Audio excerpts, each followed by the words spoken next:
गडकरींचा पत्ता आत्ताच कट करण्याचं षडयंत्र आहे असं संजय राऊत यांनी म्हटलेलं आहे। संजय राऊतांनी भाजपवर आरोप केलाय। गडकरींकडे नेतृत्व जाऊ नये म्हणून भाजपचं षडयंत्र असल्याचं राऊत यांनी म्हटलंय। तर भाजपमध्ये गडकरींवर अन्याय असंच चित्र दिसतंय असं नाना पटोले यांनी म्हटलेलं आहे। आता भाजपचं नाव संपलं, मोदी परिवार सुरू झालेलं आहे असं पटोले यांचं म्हणणं आहे। सगळ्यात मोठं योगदान हे नितीन गडकरी सांभाळत असलेल्या मंत्रालयांचं आहे। इन्फ्रास्ट्रक्चर, रस्ते, इतर बाबी।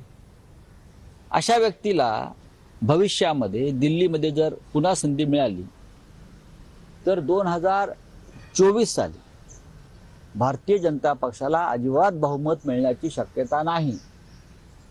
भारतीय जनता पक्ष 220-225च्या पुढे जागा जिंकणार नाही।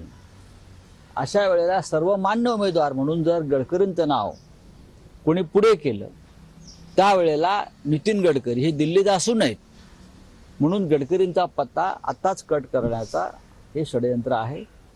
गडकरी साहेबांसारख्या मोठ्या माणसाचं नाव का नाही येऊ शकलं त्यांची यादी जी जाहीर झाली त्याच्यामुळे फार म्हणजे हा एक चिंतेचा विषय। आता तर सध्या भाजप नाहीच आहे, त्यांच्या स्टेटसला आपण जा, आता आमचे मित्र देवेंद्र फडणवीसांचं स्टेटस बघा तर मोदी परिवार असं ते स्टेटस आहे। आता भाजप परिवार नाही आहे, त्यामुळे आता ते भाजपचं नाव संपलं, आता मोदी परिवार सुरू झालेला आहे।